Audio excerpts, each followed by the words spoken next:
Eu convido você a abrir a sua Bíblia na segunda epístola de Paulo, ou a segunda carta de Paulo a Timóteo, no capítulo 4.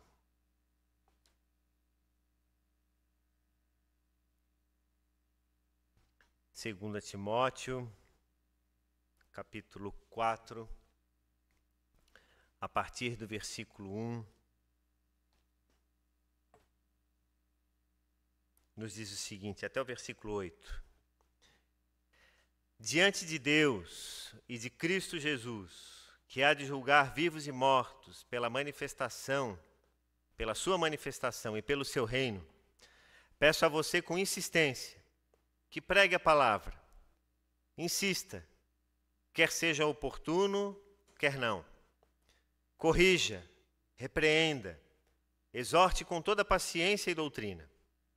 Pois virá o tempo em que não suportarão a sã doutrina, pelo contrário, se rodearão de mestres segundo as suas próprias cobiças, como que sentindo coceira nos ouvidos. Eles se recusarão a dar ouvidos à verdade, entregando-se às fábulas. Mas você seja sóbrio em todas as coisas, suporte as aflições, faça o trabalho de um evangelista, cumpra plenamente o seu ministério. Quanto a mim, já estou sendo oferecido por libação, e o tempo da minha partida chegou. Combati o bom combate, completei a carreira, guardei a fé. Desde agora me está guardada a coroa da justiça, que o Senhor, reto juiz, me dará naquele dia, e não somente a mim, mas também a todos os que amam a sua vinda. Vamos orar mais uma vez. Ó Deus, a tua palavra foi lida e com reverência nos colocamos diante dela, suplicando a iluminação do teu Espírito. Ajuda-nos a compreendê-la e a tornarmos ela prática em nosso viver diário. Assim nós oramos gratos e humildes em nome de Cristo Jesus. Amém. Timóteo é, sem dúvida alguma, uma das figuras mais conhecidas do Novo Testamento. Sem dúvidas. Duas epístolas são encaminhadas a ele. E também existem várias referências diretas ou indiretas a ele em outros livros da Bíblia, como, por exemplo, em Atos, 1 Coríntios e Tessalonicenses. Além de todas as viagens missionárias que Timóteo fez ao lado do apóstolo Paulo, ele estava junto do apóstolo Paulo durante a composição de outras epístolas, como 2 Coríntios, Romanos, Colossenses, Filipenses e Filemão. O pai de Timóteo, ele era grego, porém a mãe de Timóteo, Eunice, e a sua avó Loide eram judias. Provavelmente elas se converteram ao Evangelho da Graça de Cristo durante a primeira passagem do apóstolo Paulo por Listra e Derbe. Paulo sentia um enorme carinho por Timóteo. Um carinho que a gente pode dizer, sem dúvida alguma, paternal. E durante a sua última prisão em Roma, que é quando foi redigida essa carta, a segunda carta a Timóteo, Paulo pede para que Timóteo apresse-se em visitá-lo antes do inverno. Essa segunda epístola é chamada de carta testamento. As epístolas pastorais do Novo Testamento são 1ª e 2ª Timóteo e Tito. E são chamadas assim de epístolas pastorais porque elas tratam de questões relacionadas ao ministério de Timóteo e àqueles que lideravam a época do pastoreio do apóstolo Paulo. E o apóstolo, então, ele estava preso quando escreveu essa segunda carta e ele estava ciente de que o seu fim estava próximo. Ele sabia que não tinha mais muito tempo pela frente e ele tinha consciência agora já adquirida do que era ser um discípulo de Jesus. E ele sabia plenamente que esse preço de ser um discípulo de Jesus era um preço alto. O apóstolo Paulo, sem dúvida, é um dos homens que tem a história, uma das histórias mais punjantes do Novo Testamento. Alguém que foi criado aos pés de filósofos, foi criado com requinte, era um fariseu, um judeu proeminente da sua época, com uma vasta cultura. Alguém que, sem dúvida alguma, hoje poderia ser considerado o quê? Um diplomata? Alguém que teria cursado nas melhores escolas, ocupado os melhores espaços, convivido com as pessoas mais proeminentes da sua época, e que, de repente, renuncia a todas essas coisas em favor de um homem que, em pouco tempo, ele deixou de odiar e passou a amá-lo e segui-lo. E esse alguém era Jesus, esse homem era Jesus. A história do apóstolo Paulo, especialmente a sua conversão, elas podem até, sob muitos aspectos, ser consideradas paradoxais, porque o apóstolo Paulo, em Atos 6, participa ativamente do martírio de Estevão. No momento em que Estevão, que foi um protomártir do Evangelho, um dos primeiros mártires do Evangelho, por conta do seu testemunho, da sua pregação, foi apedrejado e as vestes de Estevão e o corpo de Estevão, quando caiu, quando tombou em terra, estava próximo de Paulo. Paulo, mesmo quando caminhava em direção a Damasco, ele levava junto de si, em seus braços, mais cartas para que outros cristãos fossem presos e, se fosse necessário, até mortos. E era o momento, então, em que Deus aparece para Paulo e coloca uma venda em seus olhos, mudando por completo a sua história e a sua vida. Então, agora, quando nós chegamos na segunda epístola de Timóteo, nós vemos ali um homem que, sob muitos aspectos, estava deixado de lado por muitos do que um dia já haviam estado com ele. Já não tinha mais o conforto dos primeiros anos da sua vida, ou dos tempos em que ele era um judeu proeminente e respeitado. Agora ele estava numa catacumba fria, gelada. Ele pede para que tragam a ele uma capa, por conta do inverno que se aproximava. Ele pede para que sejam trazidos alguns escritos. Ele clama pela presença dos seus principais amigos. O apóstolo Paulo estava ciente de que os seus dias estavam contados e ele estava prestes a tombar neste mundo. E nesse momento tão ímpar da história do apóstolo Paulo, ele se lembra de escrever a carta para um dos seus discípulos mais proeminentes ou mais próximos dele, o jovem Timóteo. E quando nós falamos de Timóteo, talvez eu e você pensemos assim, que Timóteo fosse um jovem muito bem resolvido, fosse alguém com uma atitude assim muito enérgica, altaneira, cheia de vibração, conectado ao seu tempo. Mas quando nós passamos a estudar a vida daquele jovem, quando nós nos debruçamos sobre a sua caminhada de fé, sobre a sua vida como um todo, nós vemos ali que a coisa não era bem assim. E primeiramente nós vemos que o apóstolo Paulo era um homem que conhecia com profundidade e minúcia a vida daquele homem, daquele jovem, Timóteo. Como disse, conhecia Timóteo desde a sua infância. E isso fica bem registrado na segunda epístola de Timóteo, no capítulo 1, no versículo 4 e versículo 5. Quando o apóstolo lembra do convívio e da história de Timóteo junto de sua avó e de sua mãe. Também o apóstolo Paulo conhecia a sua intimidade e as suas fragilidades. 1 Timóteo capítulo 5, versículo 23. O apóstolo lembra de que Timóteo era alguém com a saúde frágil. E ele orienta que Timóteo beba um pouco de vinho, por causa do seu estômago e das suas frequentes enfermidades. O apóstolo Paulo também sabia que Timóteo era um jovem emotivo.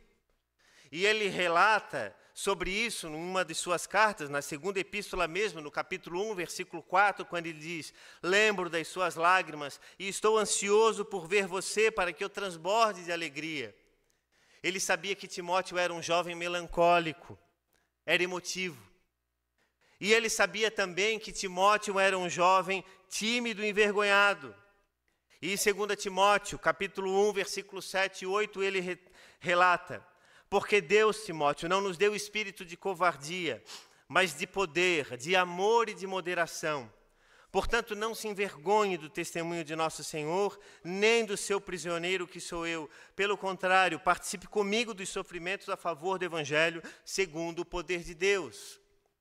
Então a gente percebe que, ao contrário daquilo que a sociedade considera como algo importante, uma figura proeminente, forte, o apóstolo Paulo se apega a um jovem que tinha uma série de limitações, que tinha uma série de lutas interiores e de dificuldades.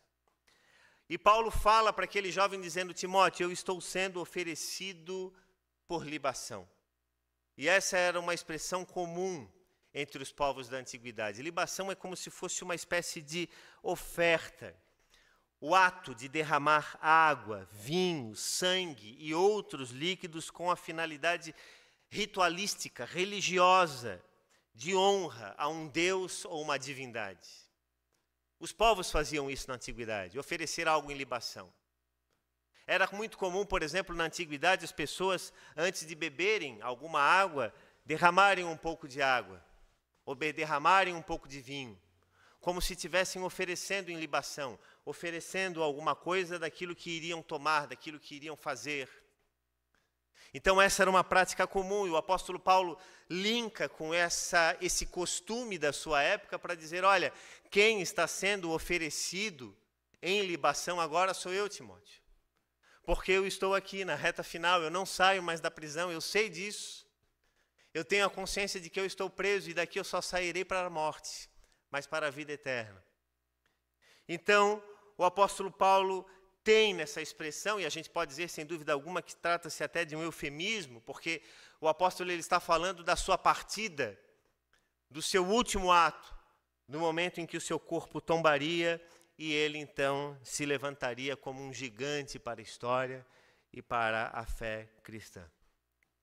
E é nesse contexto que o apóstolo Paulo então chama, adverte Timóteo, dizendo: Timóteo, como deve ser um cristão? Timóteo, como deve ser uma pessoa diante das adversidades da vida, na batalha do dia a dia? Porque viver o evangelho da graça de Cristo é lutar, irmãos. Viver o evangelho de Cristo é lutar dia após dia. Jesus jamais ocultou isso dos seus discípulos, muito pelo contrário, ele sempre tratou com muita clareza isso. Jesus, por exemplo, quando falou sobre levar um fardo, uma carga, ele não disse assim: depositem sobre mim todos os fardos de vocês e vão em paz. Ele disse: depositem sobre mim os seus fardos e tomem sobre vocês o meu jugo, que é suave e leve. Mas ele em nenhum momento ele falou em anulação dos problemas e do jugo, ele falou em substituição, em troca de um fardo exaustivo, pesado, que levava à morte, por algo que continua sendo difícil de ser carregado, mas que gera a vida eterna. Então o apóstolo Paulo chega no versículo 7 do capítulo 4, dizendo o seguinte: combati o bom combate, completei a carreira, guardei a fé. Essa expressão e a continuidade dele no versículo 8, desde agora a coroa, está aguardada a coroa da justiça, que o Senhor reto juiz me dará naquele dia, muitas vezes a gente vê ele como epitáfio, né? Em muitos túmulos. Aquela frase tumular é muito comum, eu já vi isso muitas vezes. Mas perceba uma coisa. O apóstolo Paulo, ele não está fazendo aqui um relato triste, um relato de um derrotado. Ele está falando para um jovem. Ele está escrevendo para alguém que tinha uma vida inteira pela frente.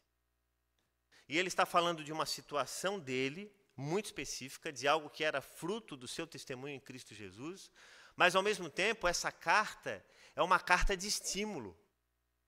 É uma carta para Timóteo dizendo assim: Timóteo, siga firme. Porque, veja, a coroa da justiça que o Senhor, reto juiz, me dará naquele dia, ele não apenas me dará, mas veja o que diz a continuidade, mas a todos aqueles que amam a sua vinda. Então o apóstolo Paulo está estimulando Timóteo dizendo o seguinte: eu completei essa carreira, mas continue firme nessa batalha, porque se você continuar assim, você também receberá essa coroa. E não é uma coroa corruptível como as que nós vemos diariamente no mundo, com as luzes, com os sabores, com as cores que o nosso tempo traz. Mas é uma coroa que se acaba. Essa coroa que o mundo que oferece é uma coroa que a traça corrói. Os anos corrompem. Ao contrário dessa coroa, o que o Senhor propõe àqueles que o seguem é uma coroa que é eterna e não pode ser destruída. Via de regra, como disse, esse texto ele é lido apenas na perspectiva de quem parte, mas a gente precisa lê-lo na perspectiva de quem fica. Quem recebe a carta é este jovem, que tem uma história ainda a ser vivida. Mas não é fácil, irmãos e irmãs, muitas vezes, com frequência, nós pensamos em jogar a toalha. Ou tem alguém aqui que nunca pensou em jogar a toalha? Você nunca pensou em desistir? Da igreja? Eu não vou mais naquela igreja. Não dá. Com aquele pastor ali mesmo, então nem se fala. Hoje que eu saio do trabalho, eu não aguento mais. Não suporto mais fazer nada do que eu estou fazendo. Esse curso, essa faculdade, essa escola, eu não quero mais saber disso aqui. Dessa relação, desse meu filho, dessa minha história, também não quero mais. Eu estou deixando isso tudo para trás. E por que não dizer muitos?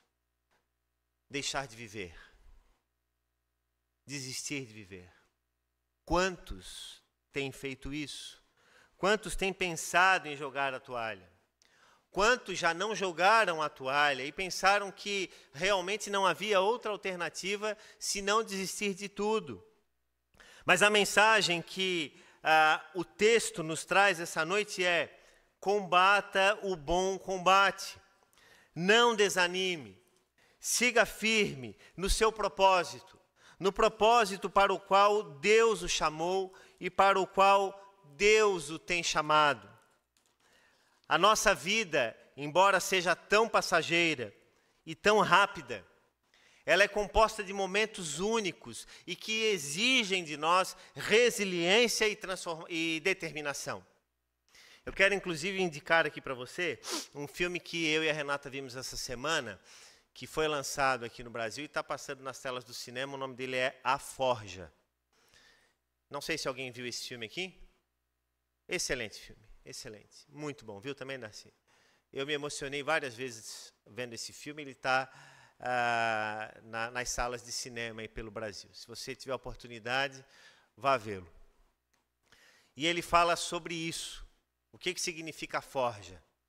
A Ana Luísa também viu o filme, nós vimos, e no final disse assim: então isso é a forja, papai? Então isso é a forja? Eu digo: filha, é isso aí. Quando nós estamos sendo preparados, quando nós estamos sendo aperfeiçoados, nós passamos pela forja, passamos pelo crisol. Não existe forma de você purificar algo se você não jogar fogo sobre essa coisa. O fogo ele tem esse papel purificador. Então o texto nos diz: combata o bom combate, exercite-se, fique firme, ainda que o mundo diga para você: esqueça qualquer luta. Comamos e bebamos, porque amanhã morreremos. Era o que os hedonistas falavam desde os tempos gregos mais antigos. Vamos viver o presente. Vamos festar, vamos aproveitar. Enquanto isso, Eclesiastes diz: olha, festeje, coma, viva bem com a sua família, mas não esqueça que você vai morrer. Não esqueça de que tudo isso que você está fazendo, você só faz pela graça de Deus na sua vida. Porque um dia você vai embora e você não sabe quem vai ficar com aquilo que você deixou. Então não se esqueça de que aquilo que eu e você fazemos precisa ser feito com responsabilidade. O apóstolo Paulo também fala à igreja de Filipos, lá no capítulo 4, sobre a fidelidade daquela comunidade para com seu ministério. E, ao mesmo tempo, ele faz um chamado à reconciliação entre duas mulheres, Evódia e Sintique, uma igreja que, espiritualmente, ainda que fosse forte, estava sujeita a desafios internos, a desafios do seu cotidiano, sobre situações diversas. Então veja que a nossa vida é exatamente isso. Por mais que muitas vezes você conserte uma coisa e acredite que com aquilo ali, com a resolução daquela coisa, tudo mais esteja resolvido, quando você se volta para o outro lado, surge outro problema. E como isso às vezes é angustiante na nossa caminhada de fé. Porque tem horas que a gente olha para Deus e diz assim, mas Senhor, eu não dou conta de consertar as coisas. Eu resolvo de um lado e me viro para o outro achando que está tudo certo, agora surge um problema do outro lado. E daqui a pouco eu resolvo desse lado e quando eu estou seguindo, surge outro problema. E é isso. Viver é lutar.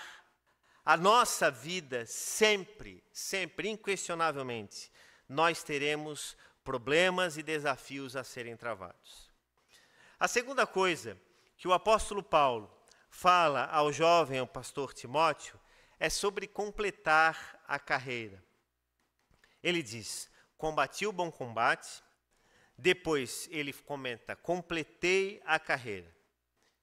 E quando nós completamos a carreira, nós precisamos de foco. E há um tempo atrás, inclusive, eu falava sobre isso aqui no púlpito da igreja, sobre a importância do foco. E o quanto nós podemos perder o foco para seguir a Cristo. Mas nós também, muitas vezes, precisamos ter foco para fugir. Em 1 Coríntios, capítulo 1, versículo 18, o apóstolo Paulo fala àquela igreja, porque a palavra da cruz é loucura para os que perecem, mas para nós que somos salvos é o poder de Deus. Então, ser um seguidor de Jesus, para um mundo que considera os seus feitos e as suas obras excelentes, é loucura. Ir à igreja domingo à noite, para muitas pessoas, é loucura.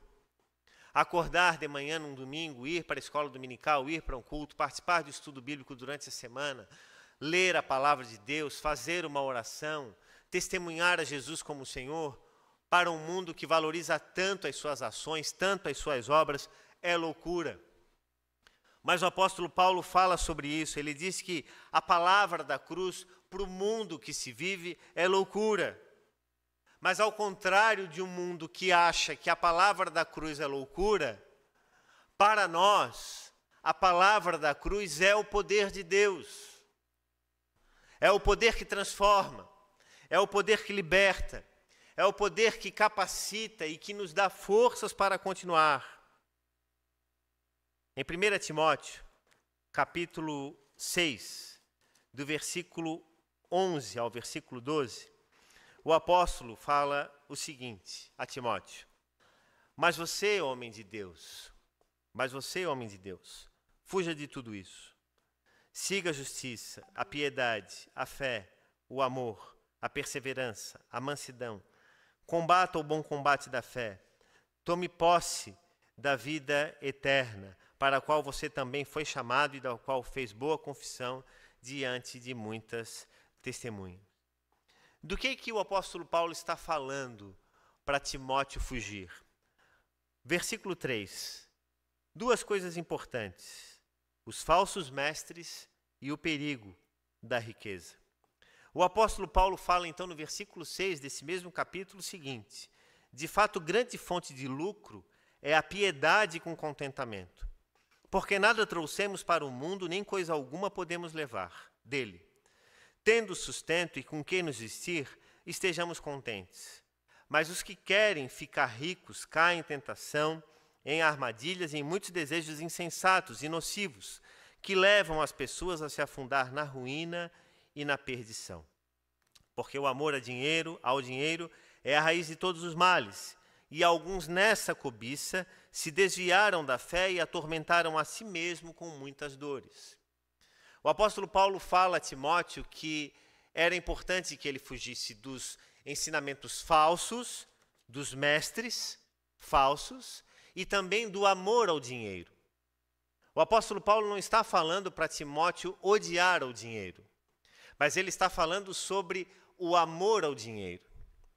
Ele não diz que o dinheiro é a raiz de todos os males, mas o amor ao dinheiro é a raiz de todos os males. E quando o apóstolo Paulo fala sobre isso, ele diz para Timóteo, homem de Deus, fuja de tudo isso. Então, ao mesmo tempo que o apóstolo Paulo é aquele que diz, permaneça firme no caminho que você deve caminhar, tenha foco para ir adiante, o apóstolo Paulo olha para Timóteo e diz assim, Timóteo, olhe para as coisas que te prendem no mundo e fuja delas, corra delas. Então existem coisas, irmãos e irmãs, que nós precisamos fugir na nossa vida. São situações, são hábitos, são pecados, são comportamentos, atitudes, imagens, sejam músicas, sejam amizades, sejam relacionamentos, muitas coisas. O que tem tirado o nosso foco do Evangelho de Jesus? Eu pergunto para você, do que você precisa ter foco ou em quais coisas você precisa ter foco para seguir? Agora, pense também comigo, quais coisas você precisa fugir? Não precisa responder aqui, por favor, não faça isso. Mas responda aí no seu coração. Quais coisas você precisa fugir? Ganância? Ansiedade? Anseio por controlar todas as coisas? Medo? Insatisfação com o corpo? Com a aparência? Com a família? Com o dinheiro? Quais coisas você precisa fugir? Porque você talvez anda correndo, sôfrego, à procura de alguma coisa, e se alguém chegar para você e dizer assim, olha, você está correndo atrás do quê? Aí você talvez vai olhar e dizer assim, olha, nem sei, eu só sei que eu estou correndo. A sociedade do nosso tempo é essa sociedade, irmãos e irmãs. É uma sociedade que corre em direção a algo que nem ela mesma sabe o que é. Hoje pela manhã nós cantamos um hino belíssimo. O nome do hino, a gente canta, eu conheço como Bendita Hora de Oração. E a última estrofe desse hino é uma das partes mais emocionantes para mim, que o autor desse hino, ele diz o seguinte, que quando eu estiver na glória dos mais altos céus, lembrar-me-ei com gratidão das horas suaves de oração. Deixa eu dizer uma coisa para você. Quando nós estivermos na eternidade, lá, como diz a palavra, ninguém se casa, nem se dá em casamento, não existem recursos, não existem valores, não existe medida de alto e baixo, todos terão as mesmas coisas e serão iguais, porque Deus será um em todos. Daquilo que você tiver de lembrar dessa vida, acredite, você vai lembrar dos momentos em que você esteve à mesa com seus filhos, com a sua esposa, com seu marido, das vezes que você foi à igreja, das vezes que você caminhou com as pessoas. Essas coisas é que nós levamos para a eternidade. Todas as outras coisas, elas vão ficar por aqui. Elas são muito importantes. Elas têm um lugar na nossa vida. É importante nós construirmos, nós trabalharmos, nós investirmos, nós estudarmos. Mas eu tenho feito um esforço na minha vida muito grande ao longo dos anos. Um propósito. Na verdade, dizem que depois que os filhos nascem, a vida da gente muda, né? E eu sabia disso. Então eu tentei fazer o máximo de coisas que eu podia fazer até a Ana Luísa nascer. E quando ela nasceu, eu disse, olha, eu vou rever. E eu e a Renata buscamos fazer isso constantemente. Uma das coisas que eu não tenho feito é trocar o convívio da minha família por qualquer outra que tire o meu foco daquilo que é essencial. A minha família, a minha casa é o mais importante para mim. A minha espiritualidade, o meu relacionamento com Deus é fundamental.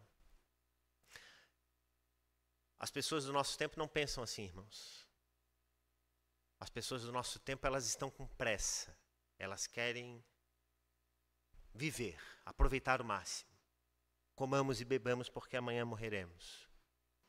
Mas nós vemos aqui a história de um homem que tinha tudo para viver o melhor da existência humana e que renunciou todas as coisas por amor ao Evangelho da graça de Cristo.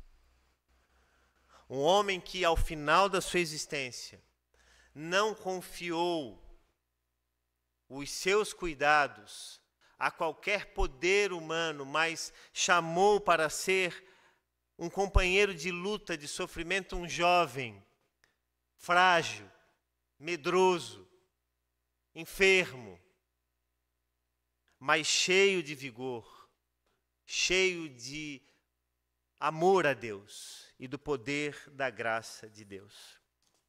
E por fim, o apóstolo Paulo, ele fala: Timóteo, além de ter combatido o bom combate, além de ter completado a carreira, eu também, Timóteo, guardei a fé. E esse guardar a fé, irmãos e irmãs, tem a ver com mordomia. Mordomia. Significa ser um fiel mordomo, como alguém que cuida das coisas que lhe foram confiadas. Um dos maiores problemas, eu insisto em dizer isso, e eu sou um crítico quanto mais do nosso tempo, porque nós estamos nele, é a autocentralização. O nosso tempo é como dizem aí, é surreal nesse ponto. Tudo é para hoje, tudo é para agora, tudo é para mim. E o apóstolo Paulo é alguém que viveu fora dessa realidade, porque ele viveu em favor do Evangelho. Ele disse: para mim o viver é Cristo e o morrer é lucro. Veja só o que esse homem disse. Para mim o viver é Cristo e o morrer é lucro. Ele continua dizendo, no versículo 10, que diferente de Timóteo, outras pessoas foram pelo descaminho. Versículo 10, ele fala em Demas, que amou o presente século e abandonou, e foi para a Galácia. Então veja, Demas, tendo amado o presente século, me abandonou, e foi para a Tessalônica. Crescente foi para a Galácia. Tito para a Dalmácia. E ele fala desse Demas. E eu queria que você prestasse atenção nessa expressão, tendo amado o presente século. E há um aspecto importante aqui que diz respeito à forma como nós vemos as coisas. E como achamos que nós temos e cuidamos das coisas. A verdadeira fonte de lucro para Paulo é piedade com contentamento, como nós lemos lá no final da primeira epístola. Nada trouxemos a este mundo e nada levamos desse mundo. Eu tenho pensado muito, e eu uso com frequência essa expressão, acho que os nossos jovens até sabem disso, frugalidade. Frugalidade, eu gosto muito dessa expressão. Porque algo frugal é algo que é bom e simples. E o evangelho frugal para mim é isso. É o evangelho que é bom. É o evangelho que satisfaz. Porque Cristo satisfaz a nossa alma. Enquanto nós não estivermos satisfeitos com Cristo, nós vamos buscar satisfação no mundo. A batalha está posta. A batalha do dia a dia, ela sempre vai existir. Nós sempre teremos desafios para enfrentar. Seja uma enfermidade, seja um desafio no emprego novo, seja uma questão familiar, seja, enfim, alguma situação diferente na nossa existência. Viver é lutar. Mas o Evangelho frugal nos faz pensar que Cristo nos basta. E a sua palavra, ela é fonte de vida e inspiração para vivermos o máximo da existência hoje. Por isso, permaneça firme, combatendo o bom combate, sendo um bom combatente cristão. Não tenha medo de completar a carreira e de manter-se atento ao mundo que você vive.